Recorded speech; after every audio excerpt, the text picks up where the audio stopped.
There's no way you have to watch them on your phone. There's no way you can transfer that. They're all uploading directly to iCloud, which is why iCloud is saying you need to start paying us more money, or we're going to delete all your photos. I think they deserve it. It's what? I'm abusing the system. 15, 40-minute video. All right, so what you may have noticed on this exam, it is not cumulative, so it is just the second semester. Hopefully that doesn't upset anyone. I don't like having to remember things from the first semester, so I don't imagine you guys do either. And to be completely honest, your big final is your project. So this is shouldn't feel like as much work as that, but it should still be at least a little bit challenging. So it's all topics from second semester, and in this case, I've actually mixed the question order around, as you've probably seen. So it's not quite as just sort of chapter 6, chapter 7, chapter 8. I mixed them around a bit.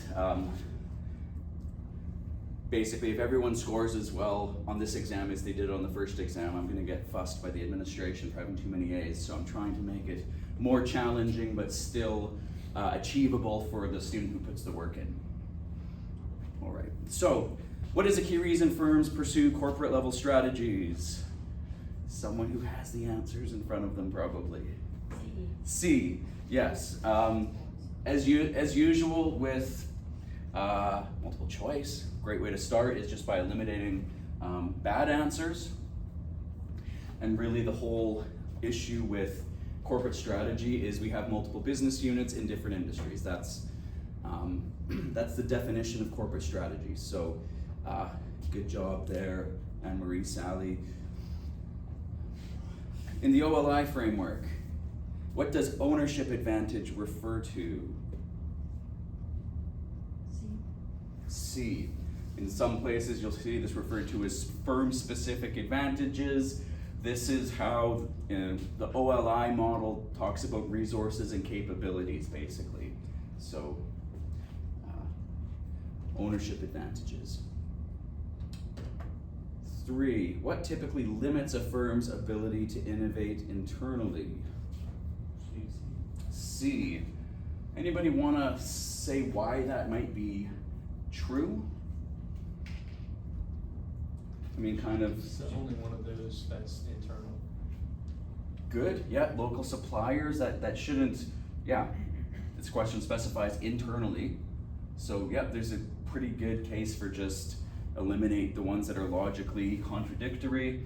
When we talk about organizational slack, this concept might be useful just to unpack a bit and make sure you guys understand what it means. Assuming we didn't have the other answers there, why is this still a good answer? Because if they have lack of R&D, how are they supposed to innovate? Yeah, so we need R&D resources. What are some of those resources? Money. Yeah, absolutely.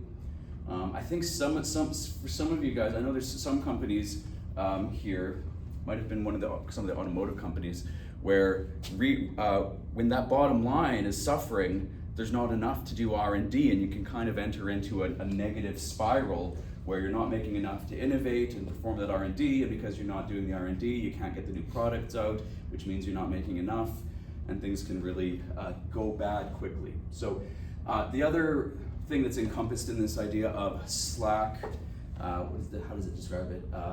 Organizational slack. There's this idea of what's called managerial slack, which is the idea that, and this comes into play quite a bit with strategy and even with organizational structure. If you're spending all your time just putting out fires or just barely delivering to your customers, you're not going to be able to do anything forward-looking. This is true in a day-to-day job, as you guys might find in your jobs. If you go into a job that's under-resourced, you're too busy doing admin, right? For my job, if I was too busy doing admin or too busy maybe doing sort of pastoral care with students, I might not have enough time to plan ahead and plan new courses and new initiatives. So there needs to be a bit of slack in order to pause and do something more forward-looking. Strategic controls are most effective when a firm is pursuing what? Product differentiation. What's the other kind of control? Cost of Cost-related controls, right? So strategic control implies that we're setting strategy and looking more at the positioning of our product portfolio. Which of the following, question 5, is characteristic of an unrelated diversification strategy? Anyone? C. These all C. C. Oh my gosh, wait, are they actually all C? No. Majority. Okay. The first, I need to the fix first that. 16. Sorry. Sorry. What are the chances, eh? That would be one of the, I'll double check on my my other one to make sure that I don't have anything crazy like they're all, yeah. Because I know when I've done these myself, by the time you get to a certain question, you're like, this seems wrong. Sorry about that. Sometimes when you rely on external question banks and then mix them up, you don't get the answers you're looking for. Yes, unrelated diversification, by definition, it's not a great strategic fit. They're pursuing different strategies in different markets, so you better be at least justifying it with some kind of shared internal capital market and some kind of perhaps shared labor market, internal labor market. Anybody remember that idea? That this is crucial to unrelated diversification, this idea of a shared capital market or internal capital market. You guys remember that's kind of the last hope when you're doing unrelated diversification. Someone like Warren Buffett, you're acquiring a ton. You got Heinz Ketchup, you got Ford stock, you got a tech company. Super unrelated, at the very least, sometimes the only thing that justifies these diversifications is the internal capital market, efficient internal capital market.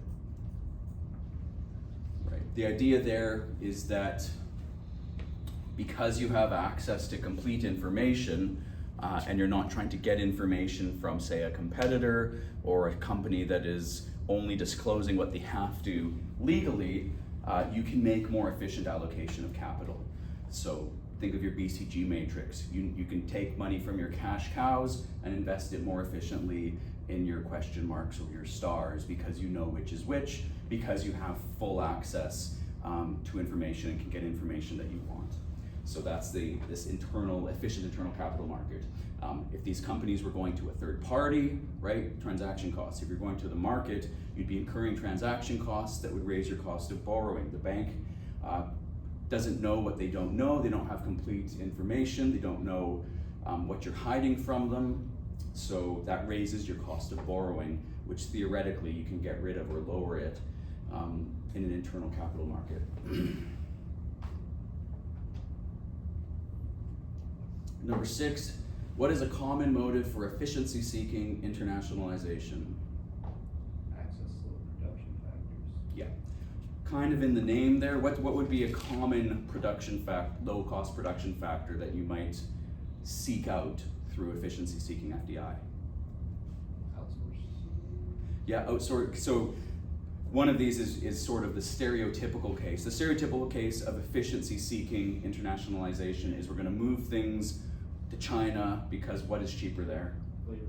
Labor. That's one of the main ones.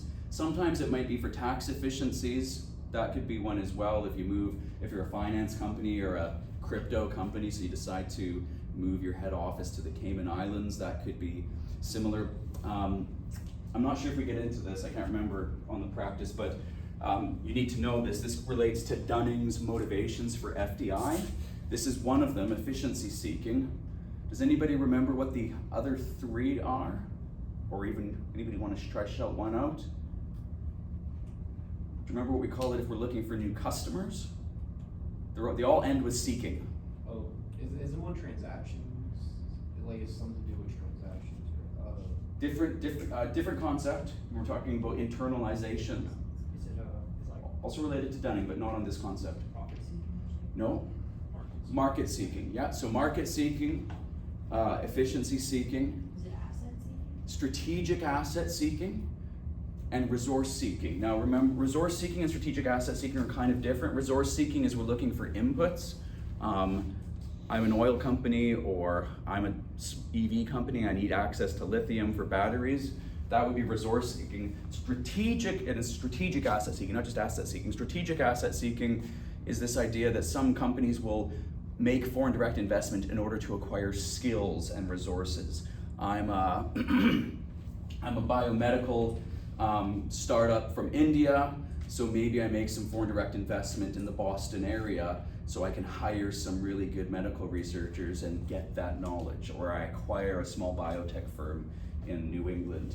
That would be strategic asset seeking. So like I said, it is related to Dunning. The two big Dunning concepts that we use in this course, the 4 motivations for FDI, and the other one which you touched on is the OLI model. And that's, so let's talk about that. OLI model. O stands for, we already touched on it, ownership advantages. L stands for, I had to refresh my memory, location advantages. I stands for not internationalization. Internalization. So remember, that's that big, don't get them mixed up. Internalization, which refers to what? What aspect of company or international strategy is that talking about? When we talk about internalizing something. If you want to do it more in-house kind of, just Inside the firm or outside the firm, right? We used to pay a contractor to do all our deliveries, but we internalize that. If we're Amazon, say, and now we do our own. Amazon actually uses a mix of both. Good.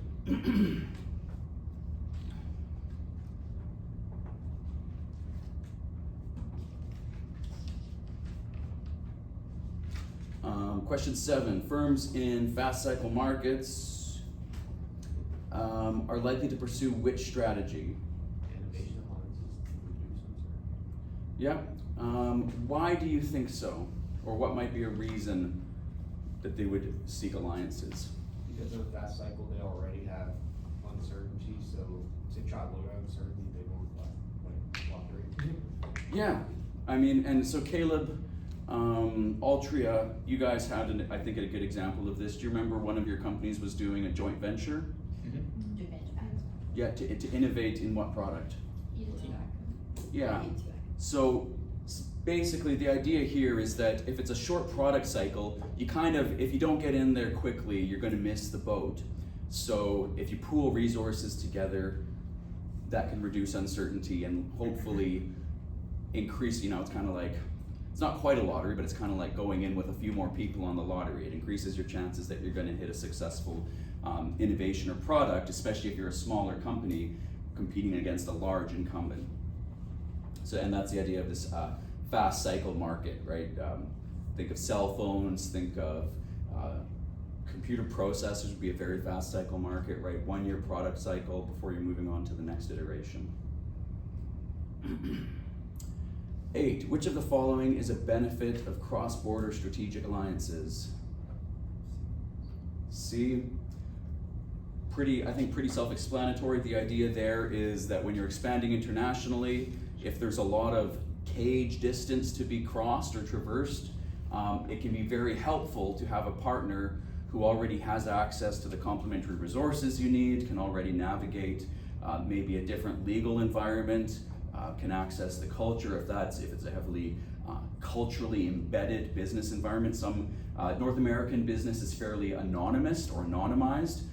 You can come in, there's a market for companies even. I can buy it, if I have enough money, I can buy any company I want that's publicly listed, or I can go and make an offer. In other countries, it's much more culturally embedded. If you aren't accepted, if you aren't perceived to be a legitimate actor on certain cultural dimensions, it'll be much harder to access resources or buy factors. Please go ahead and stop me if I run into anything that you want me to expand upon more. Which type of organizational structure promotes knowledge sharing within specialized functional areas? It's kind of functional. Yeah, it's in the name. Quick reminder, functional is kind of your typical, maybe what you might call small to medium business. There is some specialization. Sorry, this isn't the prettiest org chart, but say you'd have an accounting sort of silo that just does the function of accounting. You probably call them a team. You have a marketing team. and you probably have an operations team, an HR team. For whatever reason, HR often sits under finance and accounting, so does IT. You guys might discover this when you go out and work for like a small, medium company. I don't know why HR and IT sit under finance, but it often does. But the division of the company is by function.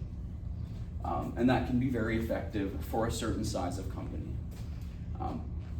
Generally speaking, when operations become too complex, we move to a different structure. Does anybody remember what the structure is that firms sometimes go to next? Is it matrix or?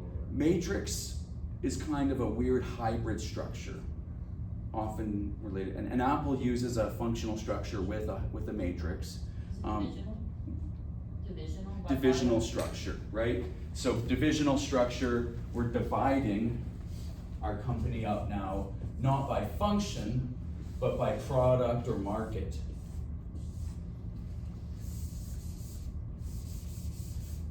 The idea being that at a certain size, the operations are too complex for one operations manager to be covering a whole range of products, or one marketing team. And so then you end up sort of replicating these functions. If we were Apple, easy, well, except they don't use a divisional structure. Be good. Procter and Gamble, right? Health and beauty, maybe, I don't know, pet food, pharmaceuticals. I'm making this up, I don't know if they have all of these, and medical devices, right? And then they're different enough from each other that it makes sense to have specialists from each function in each product or market silo. And then what you usually also have is an overall head office or sort of central office that has these functions as well and provides, in a true divisional structure, these guys are advisory. So the accountant from health and beauty can go and get support from the central office, but the central office isn't supposed to be dictating to divisions what they do. They're a support function. Because a big part of why we bother with divisional structure is because we want to decentralize again. We don't want everything being held by the CEO. It means he or she can't be looking forward to strategy if they're stuck in the day-to-day. And these guys, these divisional heads, meanwhile, are responsible and have the authority and the resources to look after a product each. So it spreads authority back out closer to the end consumer.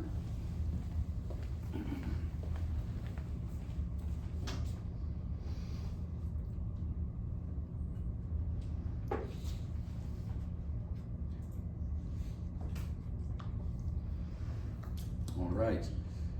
In cooperative M-form structures, so in the text we talked about a few different versions. There's a cooperative M-form structure where divisions what?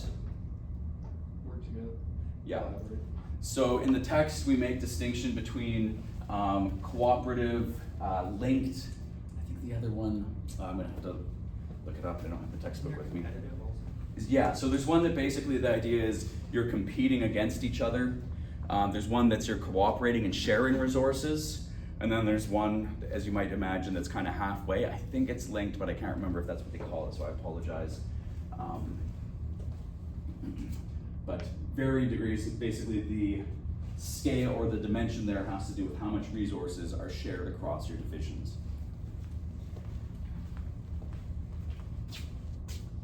What would be the point of doing a competitive structure? Like you have your like divisions competing? Yeah. I mean, sometimes you have products that are actually competitors for one thing. And so the thought there is, yes, we're cannibalizing. It's kind of like the destroy your business idea. So I mean, let's say that you are PepsiCo or Coca-Cola. You guys are Pepsi, right? And you might have products that are starting to cannibalize Pepsi, right? Maybe healthier drinks. Well, they still need to operate as a competitive business. It also is better for incentives and control. Basically, you're telling each division, look, don't worry about other people. you're responsible for your own budget. It has a lot to do with your own budget responsibility. If you're sharing resources, you lose some of the incentives in the divisional structure because now maybe you're giving resources to another department at below market cost. That's a big concern in a large divisional company is at what price do we charge other divisions for our services? So what will actually happen in some companies is you'll still have, even an internal supplier will still have to bid against third-party suppliers for a contract. Like if I'm Amazon Logistics, I might still have to bid against FedEx and UPS for certain parts of the country or certain regions, and if I'm not coming in cheaper than those third parties, Amazon uses a different service. So that would be another competitive aspect.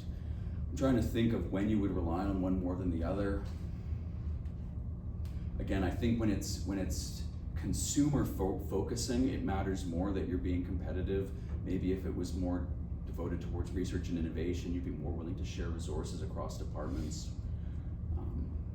Yeah, good question though.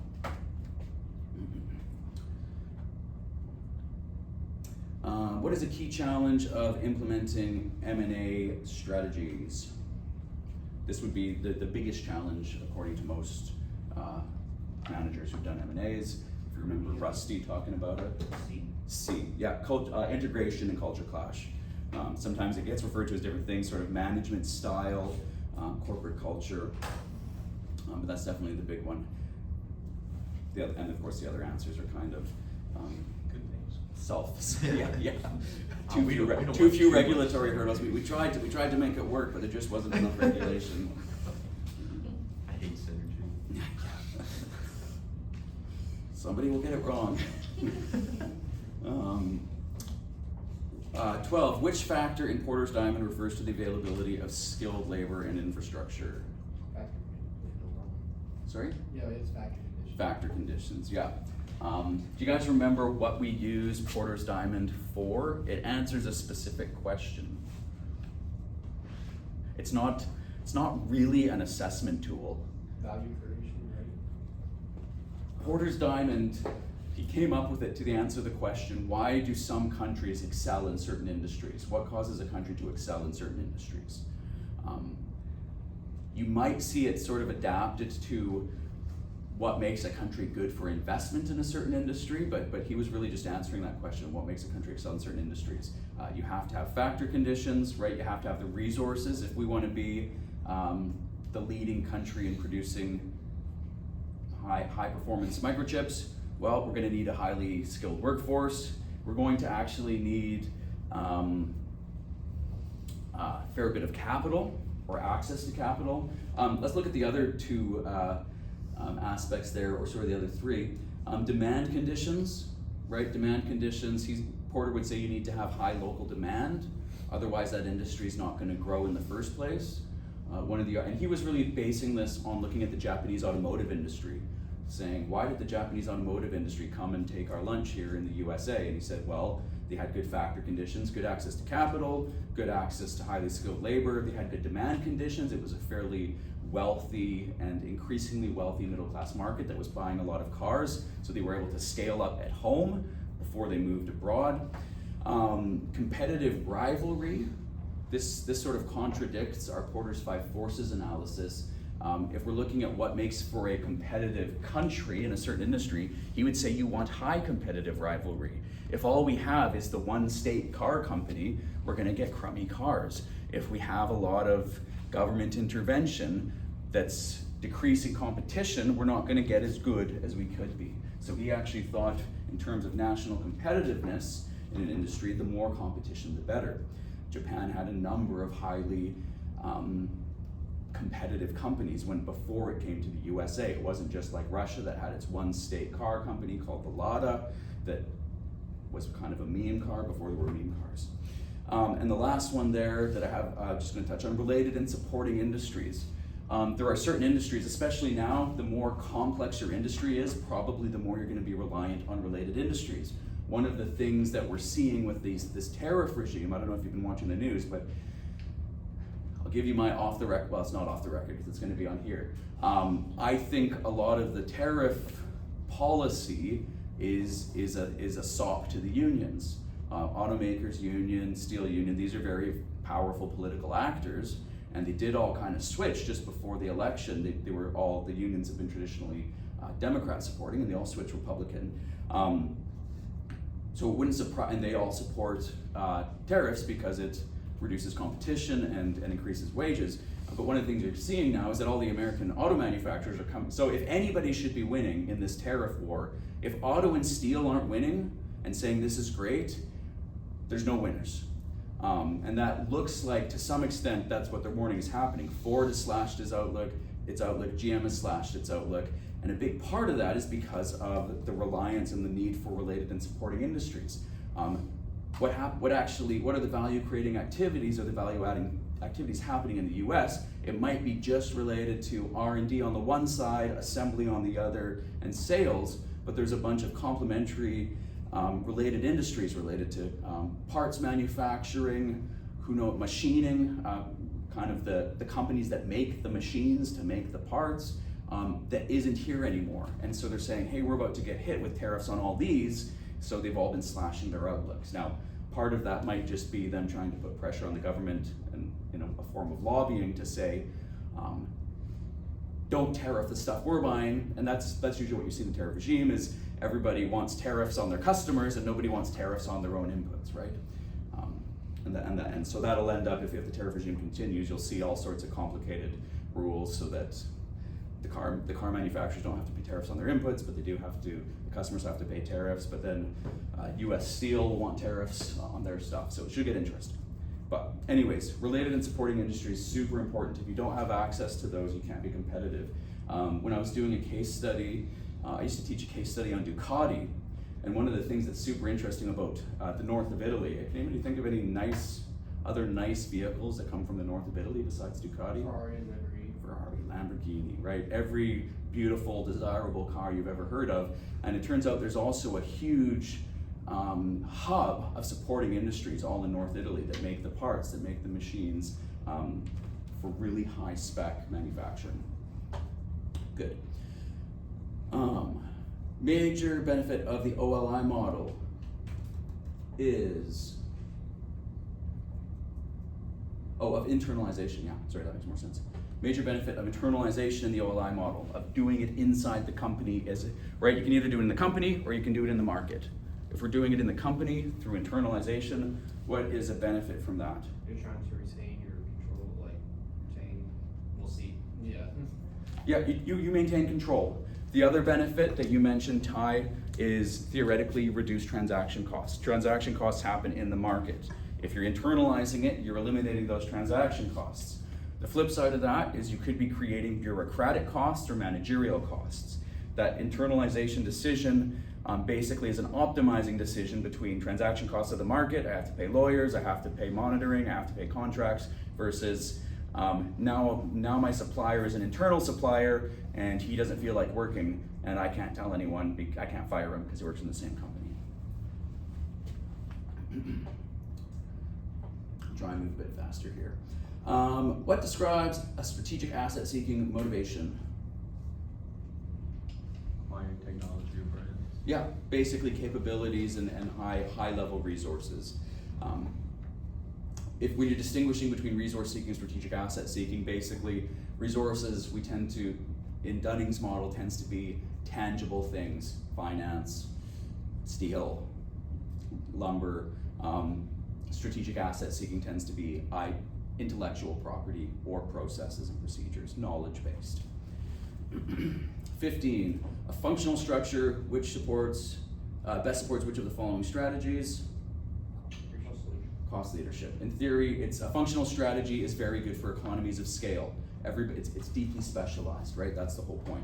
You're not creating, in a multi-divisional structure, you're creating redundancies. You're replicating certain functions across your divisions and also in the central office. So theoretically, if you could eliminate the complexity and everybody had infinite intelligence, you would prefer to run things functionally, but it just doesn't work that way. You lose, because of these managerial frictions and sort of the costs of people having limited capacity. Which is a risk associated with international joint ventures? Party disagreement, Cultural conflict. Yep, any others? that you can think of in a joint venture, right? You want to open up shop in China, but the Chinese Communist Party says you have to do a 51-49 joint venture with a Chinese company. What's the risk? They overtake you, well, steal your patent. They steal your stuff and then they steal your business, right? Now, the free marketer in me would say, well, these companies know what they're doing, right? They're not walking into this completely naive, and I would say that is the case with companies like Apple, like Facebook. They know what they're doing, so somebody at Facebook decided that the cost was worth the risk. Doesn't mean we shouldn't protect IP, but one of the tenets of transaction cost theory is that or economics basically, is that when two people make a bargain or an economic agreement and they have that information, there's no innocent victims. That's one of the problems with this whole we're getting ripped off narrative. It's like, well, you entered into a voluntary trade agreement and nothing has changed, so it's hard to say you're getting ripped off. Doesn't mean they aren't. In the case of China, still doing that and ignoring IP, but when Facebook and Google say there's nothing we can do about it, I think they like the cheap labor. 17, a firm outsourcing R&D design is attempting to what? Yeah, reduce capital expenditure risk. Basically, it might be more expensive, but it's less uncertain or less risky. If I'm a biotech firm, I might decide that rather than invest a ton of money on a bunch of ideas and hope that one of them pans out, but I don't know when, if I just need an idea right now or I need a certain product in my portfolio, I'll buy someone else's discovery or outsource it to someone who I think maybe is more reliable or closer to the breakthrough I'm looking for. Tacit collusion is more likely when? 18. Two large compares dominated. Yeah, do you guys remember the difference between tacit and explicit collusion? Explicit collusion, there's a big problem with explicit collusion. What is it? Oh, it's illegal. It's illegal, right? It is completely illegal for competitors to collude on price. Antitrust laws, they'll rake you over the coals. Tacit collusion, the idea is that if there's only a few companies, even though we aren't explicitly colluding, we can sort of do a delicate dance around each other. Nobody does anything too crazy with their prices. We sort of find a status quo. You don't move your prices too much, I don't move mine, or we sort of tacitly decide you're going to take this part of the country, I'm going to take that part of the country. So, and it's really, arguably, there's still some explicit collusion going on if you look into it. Theoretically, though, it's not illegal, but it's really only possible. The more it's just a probability game. The more companies you have, the more firms you have in an industry, the more likely it is that someone's going to break rank and try to undercut you and capture more market share. Anybody ever heard of the prisoner's dilemma? I won't get into it, but it's kind of part of this thing called game theory. If you've seen the movie A Beautiful Mind, has anybody seen the movie A Beautiful Mind? How old am I here? Pretty okay. Is this the dilemma where they are interrogating them? No, A Beautiful Mind is Russell Crowe. It's about an economist called John Nash. But basically, game theory is this idea of trying to predict what people will do probabilistically the more people there are. If there's only two people, the chances, if I hold up a bank with Dylan, the chances that we both, don't rat each other out are pretty good. The more people are part of this heist, the chance that somebody's able to cut a deal with one of our partners increases, and that's kind of the idea with collusion. That's one of the problems you see with OPEC, right? OPEC is an explicit collusion ring to set the price of oil because it's not in the United States, it's illegal. And what often happens though with OPEC is one of the smaller member countries, there's an incentive to break and sell more than you're supposed to because you're benefiting from everybody else not producing. So that's one of the problems. The more players there are, the more likely somebody will break ranks because there's some incentive to do so. BCG matrix helps managers assess what? Market share. Yeah, market share and growth of the business unit. Those are the two dimensions.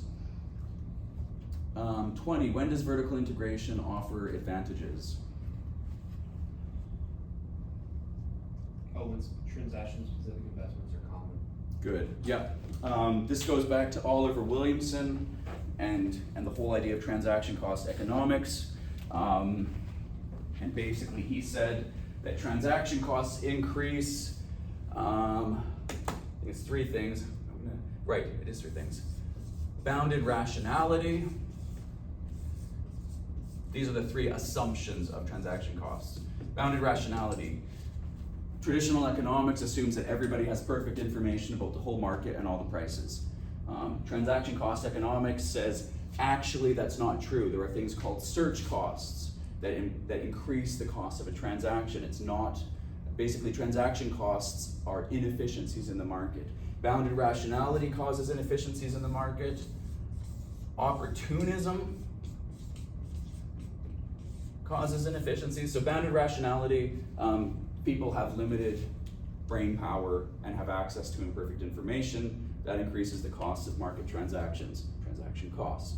Opportunism, people will try to scam you, and monitoring for fraud and avoiding fraud imposes further transaction costs. Now I have to hire a lawyer to buy a house so that you don't screw me over. Now I have to log in like across 15 different devices just to check my email so that I don't get robbed. I had somebody trying to log into one of my bank accounts this morning, right? I was getting those emails like, was that you that just logged in from Northern India? No, it wasn't.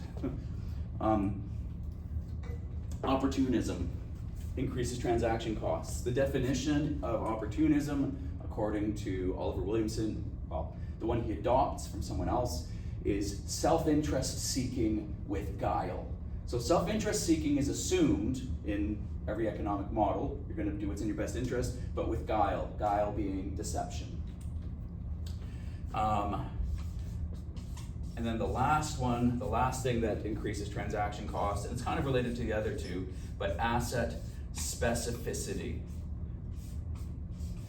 If I'm going to spend a year or 5 years making a space shuttle for X, or if I'm X making a space shuttle for the government, that's a pretty specific asset.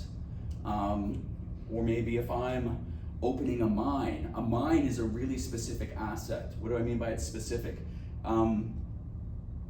It's something that you can't, there isn't an efficient market for that asset. So when I used to finance things, I could finance commercial real estate at quite a high percentage of the value because there was a good market for commercial property. One time I was asked to finance a tile grinder for a recycling shop. There was not an efficient market for that. I could only find like one auction for that piece of equipment in the last year. That's a highly specific asset. Residential property, low specificity. There's a liquid market. So think about if I'm having to make an investment or do a lot of work, and this is often a case of a supplier purchaser relationship, and that's why it's talking about vertical integration. I have a supplier relationship with someone who makes a really specific piece of machinery just to my needs. He can't sell it to anyone else. That increases the transaction costs from that transaction. He's wanting to monitor me a lot and have really complex contracts because he's worried that I'm gonna bail. If things go bad, I'm gonna dump him and he'll be stuck with this huge investment he made for something for me, and vice versa. This is actually a really big problem that we're seeing right now with Boeing. There's a slightly more liquid market, but basically Boeing is committed to making a ton of planes for certain customers, and it's falling behind and its costs are going up. The market for 737s is kind of liquid, but not super liquid. So that creates, you end up having to write really long-term contracts. You have to buy all 10, even if things are bad for you in 5 years. I have to make you all 10 at the same price, even if my costs change. Does that make sense? I hope it does.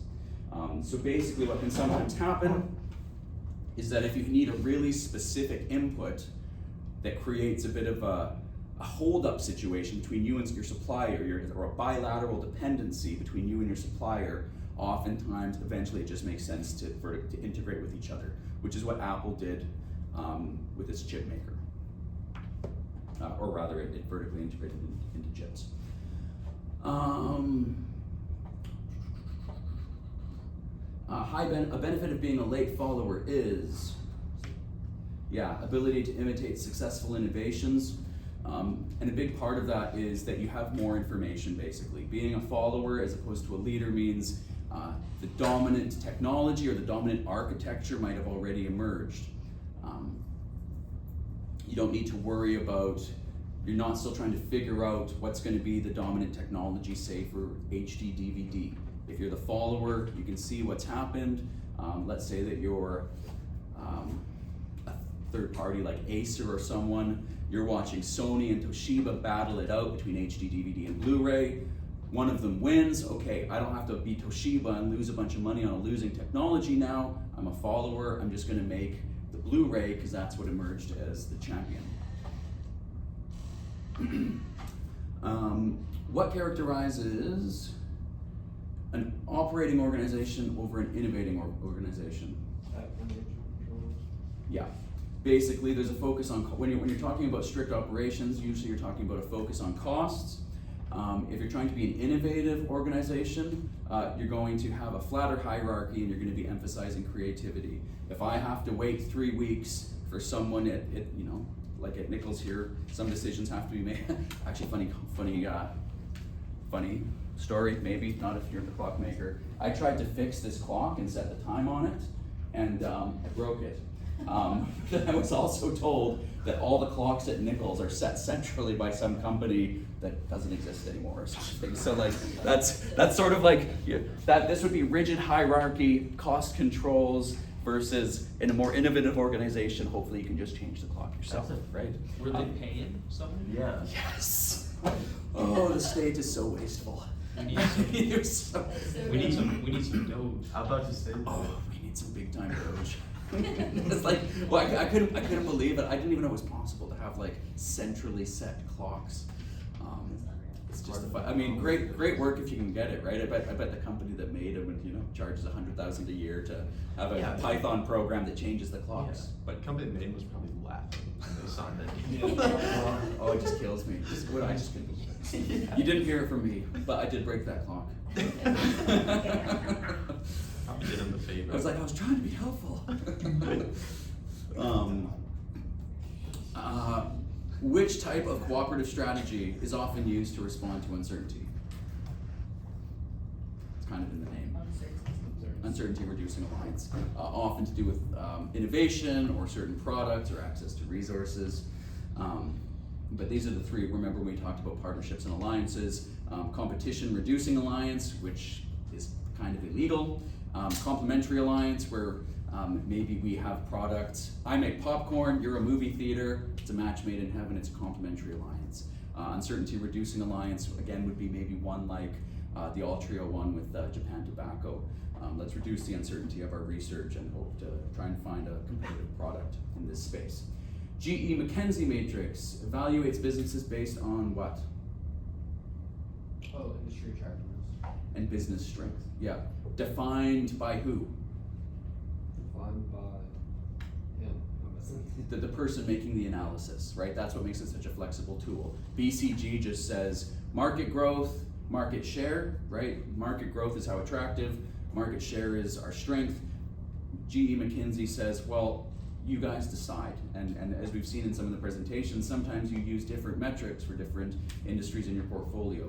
Market share and market growth is not necessarily the best metrics for an unproven technology like AI or like quantum computing or SpaceX. Strategic networks often include Complementers, competitors, and customers. Yeah, think about Keiretsu, Japanese Keiretsu, or even sort of the German economy works more on this kind of model. But even in America, like you would find a strategic network around the automakers probably, where they'll have a cluster of suppliers for whom they're the largest customer, a cluster of maybe fleet customers who buy a lot from them. This is really big in aerospace as well, your main customer being the government and maybe a handful of airlines. And it kind of creates the strategic network where there's actually a fair bit of cooperation, in a sense that defies traditional economics where the customer's trying to get their best deal and the seller's trying to get their best deal. You actually see some cooperation in some of these relationships, especially when there's high asset specificity. Oftentimes, strategic networks will move between internalization and spinning off as well. Sometimes they'll decide to buy a supplier and then it won't work, and they're kind of operating right on the edge of that internalization versus market decision. 26, related constrained diversification means, Business share product, market, or technology links. yeah, so basically it's the highest level of synergy. It's constrained in that it's constrained by that shared market. Not much more to say on that. It's the most, I want to say linked, but linked is a different terminology. So it's the most related, you might say. Shares the most obvious synergies. 27, what's a benefit of flexible organizational structure in dynamic industries? See rapid response to change. Yeah, rapid response to change, quick decision making, resources can be allocated more quickly because they don't have to go through as much, authority is more distributed, it's decentralized. When you see flexible, think flat and decentralized. Which can be really fun, but it can also, some people don't like that. Some people find it stressful. There is a type of person who thrives working for the government, come in, nobody asks anything too difficult of me or too different on any given day, that's fine. I think when Elon Musk was recruiting for SpaceX, he basically said, like, you have to work 150 hours a week and do whatever we tell you, and every day is gonna be different. That would be a very dynamic, flexible environment. Yeah, I've heard working for Tesla's pretty bad. Yeah, Sleeping under a desk, yeah. What's that? Sleeping under the desk, not bad, yeah. Totally, yeah. I had a student who went to work, actually, a joint partnership between Tesla and PlayStation to try and integrate technology. I don't know what he was doing. He was in Seattle. It sounded cool, but he was actually a computer science student that was taking a course. What's that? Drive the cars with the PlayStation controllers. We talked Wouldn't about that that the other day. just my son's driving me around when I'm just sleeping in the car. Next stop, Calgary, Dad. Your trigger gets stuck. Yeah. Just sort of- Totally has flamethrowers. Interestingly, there's a story today about a Russian guy who fitted a machine gun to a Cybertruck, and apparently Elon Musk disabled the truck remotely. I haven't seen the details yet, but what a funny world we live in. Did you see that one? Yeah, look at it. It was in the Wall Street Journal. It was a pretty funny story. No, you can't mount a machine gun and go around doing whatever you plan to do. Thought this was America. What challenge often undermines synergy realization in acquisitions? Strategic misalignment. Yeah. The idea with synergy there is that you're sharing resources that add up to more than the sum of its parts. Maybe think of it, right? A synergy is kind of like, do they still do McDonald's Monopoly? Do you guys remember that contest? No. Oh, they used to do a contest where you kind of got like the different like places on your cup, and you know, it's kind of like if I have Park Place and you have Boardwalk, these things are worth nothing on their own, but if we get together, there's a synergy. So that's kind of the idea. But if we have different strategic alignment, that could be a problem. Which structure supports both global integration and local responsiveness? Getting into IB topics here. Transnational. Transnational. The idea with transnational, That may be Matrix. sorry? Oh yeah, no, wrong question. Oh yeah, so transnational, the idea is that you're trying to get the best of global scale and local customization. If you're going more towards local customization, you're using what's called a multi-domestic strategy. A multi-domestic strategy might be, I'm trying to think of a company that really obviously does that. Like fast food place to change the menu. A fast food place that, you know, I know McDonald's isn't the best example, like overall it's still pretty darn standardized, but you get beer if you go to McDonald's in France, and I know they have sort of halal options in Islamic countries, so that would be a multi-domestic aspect of that company. I suspect you'd actually say that McDonald's is transnational because it's kind of getting the best of both worlds. can't think of a good example of, I mean, a multi-domestic industry is just one where you have completely autonomous divisions or subsidiaries in different countries. Maybe you'd get that for, say, a music label or something. You know, Warner Brothers Hungary is looking at Hungarian artists and versus England or versus wherever. But multi-domestic is really the ownership's the only thing that ties them together. Otherwise, they're completely customized on the ground. Versus a global company is just completely, we're turning out the same product no matter what country. So kind of really good economies of scale. Gasoline retail would be a perfect example of that. When is a firm more likely to internalize its operations abroad? So, I mean, there's tons of potential answers to this question, but this is quite a common answer, maybe the most common answer. When is a firm likely to internalize its operations abroad? When IP is weekly protected. Yeah, IP is weekly protected. If we start doing things here or outsourcing our designs for someone else to manufacture, they're going to steal them, do them themselves.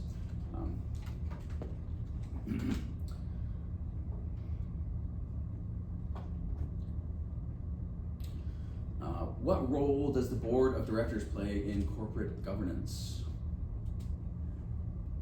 Monitoring top-level managers. Yeah, monitoring top-level managers. There's another lesser role that boards can play related to a resource role that's becoming more widely recognized. So you might see something on that being of secondary importance, but it's certainly not official, it's not part of their official duties. But you do find that some monitoring alone isn't enough nowadays. If I'm setting up a board, let's see, what do I think about here? If I was setting up a board of directors for Tesla or for a startup company in particular, I'd want people who can comply with the monitoring functions, somebody who has an accounting background for my audit committee, but I'd probably also want, I mean, the accountants are a dime a dozen, no offense, but I'd want someone who maybe is already an auditor or sits in the executive suite of another big company and can kind of bring his or her book of contacts to me, maybe has access to some financiers or some venture capital. So that's the resource side of board, corporate boards. But monitoring is the official answer and the most important one. The board represents who in a publicly traded company? Shareholder. Yeah, the shareholders. It represents their interests, kind of like a politician, an elected congressman or senator. Where are we here? 33, what kind of diversification typically yields the lowest synergies? Unrelated, right? The only real possible synergy there is that internal capital market and possibly an internal labor market. General Electric would be a good example of both. GE, I mean, we saw the GE McKinsey matrix in its heyday under Jack Welch, sort of early 2000s.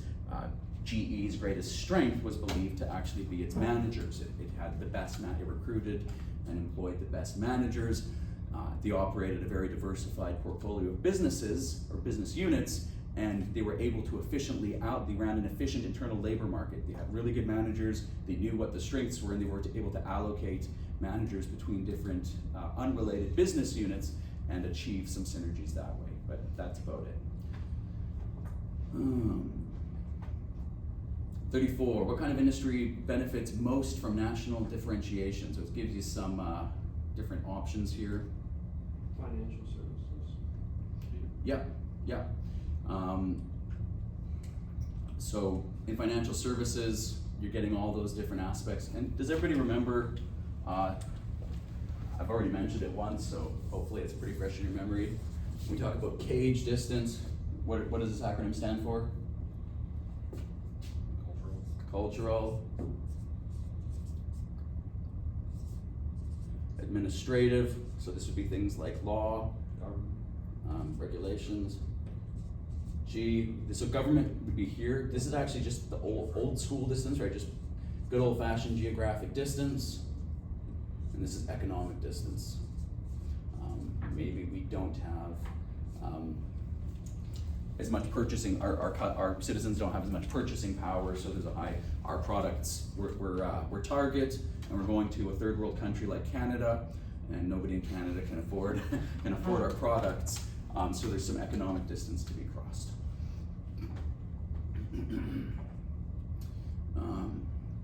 So just remember that in this case, possibly certainly all four of those might be applicable with financial services.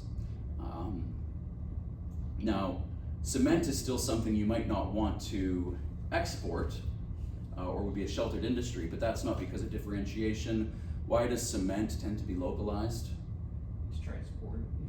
Its weight to value ratio just doesn't make international transportation feasible. So that tends to be what we call, if you remember this, sheltered industries. Industries like haircutting, cement production, dairy farming, industries that tend to be protected from international competition. Doesn't mean you won't get foreign direct investment into that industry, but the industry will tend to remain local. It won't be exported around the world. Which of the following is a key benefit of global strategic replication? Executive compensation. Sorry? Executive compensation. Oh wait, I'm on the wrong. 35? Faster learning across borders. Yeah, the idea here is that when you have well integrated subsidiaries, so the idea here is that your firm is replicating the same strategy across its subsidiaries. If it's doing that, it's going to be faster. It's a faster kind of implementation than if you're trying to highly differentiate your strategy in different markets. There's also this idea that if you're absorbing information from your subsidiaries and distributing best practice, that can also help you learn faster. That question's not quite as straightforward as I would like between the sort of question and the concept. I guess this one, the process of elimination would help you, but I'll review the actual test and make sure it's not quite that, it's a bit more vague than I'd like. Strategic alliances. 36. Which governance mechanism most directly links incentive to performance? Executive compensation. Yep. Right, these are different ways, different mechanisms of government for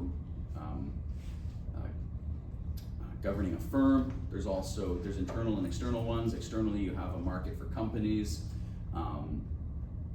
Internally, you have the board and incentives.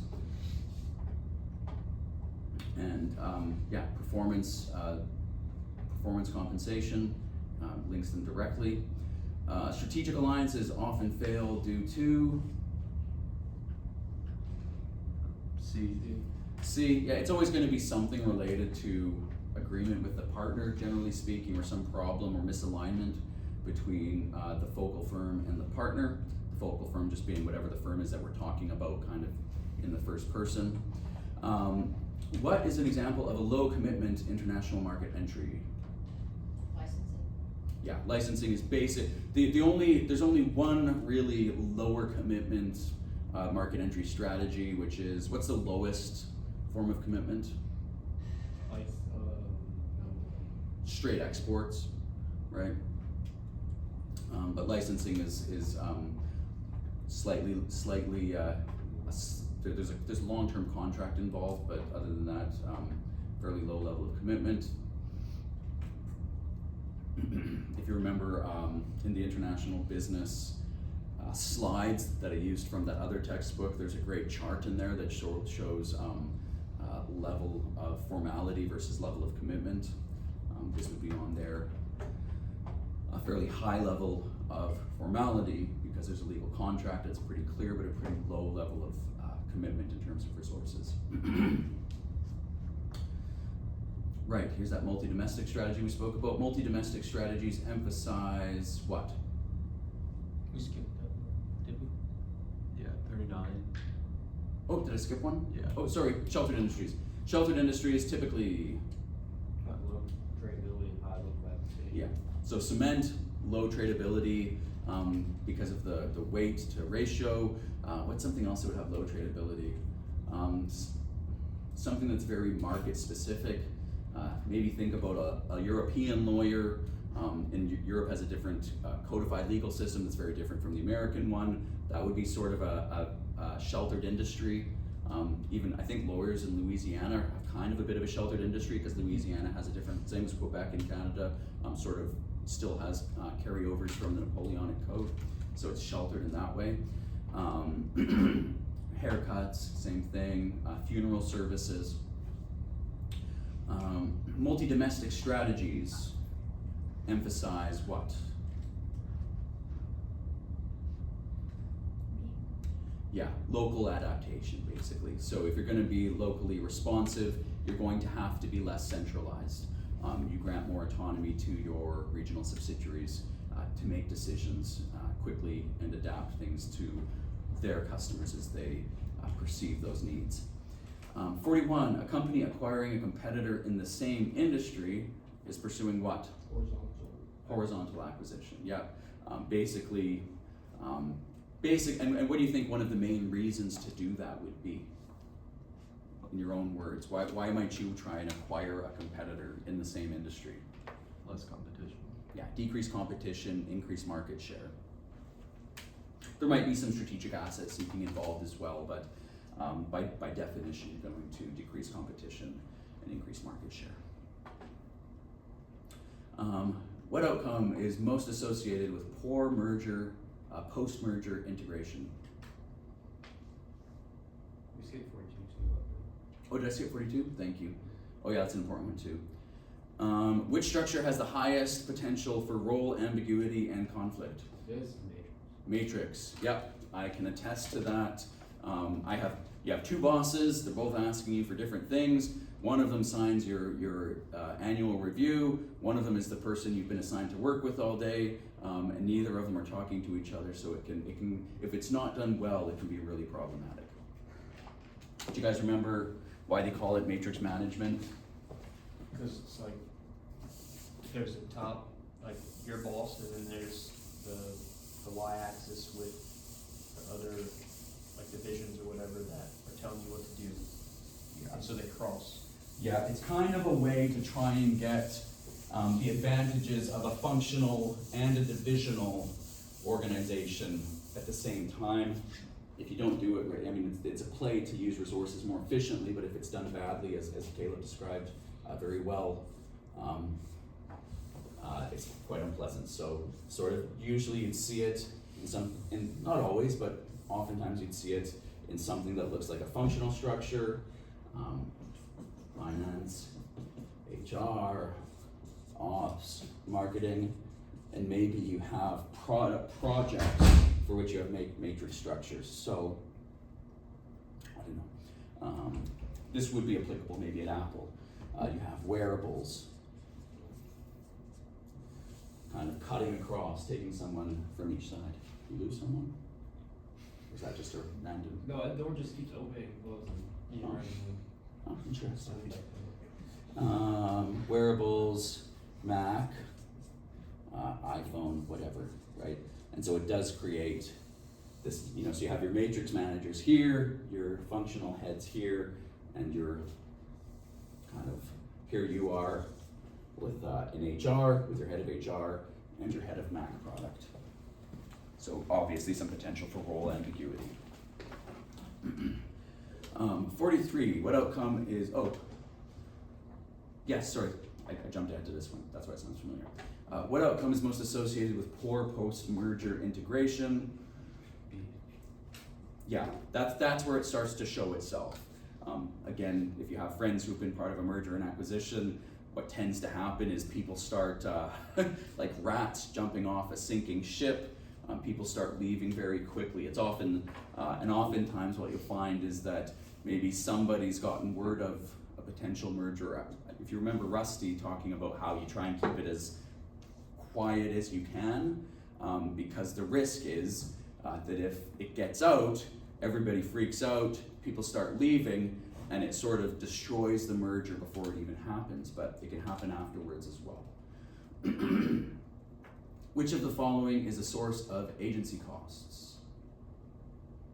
Managerial opportunities. Yes.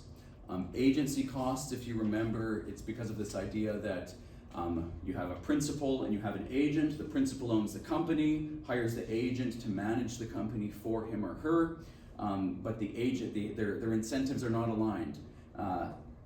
The manager wants the the principal wants the best possible return on his or her investment. The manager wants job security, for example, or wants lots of good perks, or wants a big salary, or wants to grow the company so that he can brag at the golf course. That creates what's called an agency problem.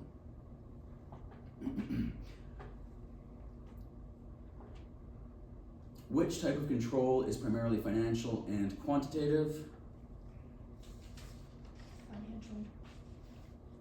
Yeah, financial controls, right? Our accounting controls, managing costs. Which strategy does this tend to be associated with?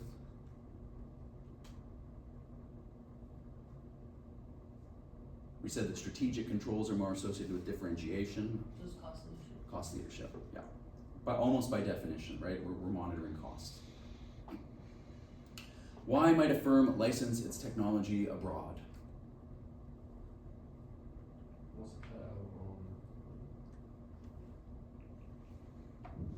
See. Yeah, low resource commitment. Now, of course, the risks to that are that if it's a market that doesn't protect IP, that you lose your IP. But if it's a market that does protect IP, like between the EU and North America, I'm sure you see lots of different. Well, NVIDIA is a prime example of a firm that licenses its IP and doesn't actually produce much of its own chips. It licenses it to other producers and just sits back and collects licensing fees. Dolby would be another example of a company that just licensed its IP to speaker companies and movie theaters. Porter's cost of entry test asks, in this case, right, this is just one of the questions it asks. C. Does the cost of entering wipe out future profits? What does that cost of entering tend to look like in an acquisition? Or what is the part of that cost of entering that generally wipes out those future profits? Goodwill, or what do we call it when you're buying shares? The actual transaction. Oh no, I've forgotten. Purchasing premium, or control premium, right? The control premium is the amount above whatever the market price of the share was before you made the acquisition. And when it says it wipes out future profits, what do we mean by that? Because you paid so much, the company's not profitable anymore? Is that what we're saying? Any finance students here? Sorry, what was the question? Are you a finance student? Yes. Yes. So so basically, I'm trying to dig in a bit here. It says, does the cost of entering wipe out future profits? That's worded a bit loosely. When we say wipes out future profits, we're not saying the company won't be profitable because you paid too much, or the fundamentals of the company are going to change. But what are we getting at here in terms of maybe a DCF, discounted cash flow valuation? God. What's the first? You guys have done discounted cash flow. Yeah. What's the very first thing in your discounted cash flow evaluation? The investment cost, right? If that goes up too high, your NPV for the whole project goes negative potentially. That's what it's getting at when it says wipes out future the profitability of the project. If I overpay on that initial outflow, the NPV goes negative. That was a while ago. No worries. I'm not sure I could remember how to do. I could probably figure it out if I had to, but let's not go there. There's also, and what's at the end, you have your terminal value, which is where you do all your fiddling to make it a positive NPV project. We'll just fiddle with the terminal value and say that this will still be worth a lot when we sell it. Everything's hunky-dory. What role does synergy play in mergers and acquisitions? Just cost control premium. Yeah. The only rationale for a control premium is that there's going to be some resources that we share that add to more than the sum of its parts, right? I have Park Place, you have Boardwalk, they're worth X and Y on their own, but if I acquire Boardwalk for myself, it's worth more than just it is on its own, so I pay a bit more for it.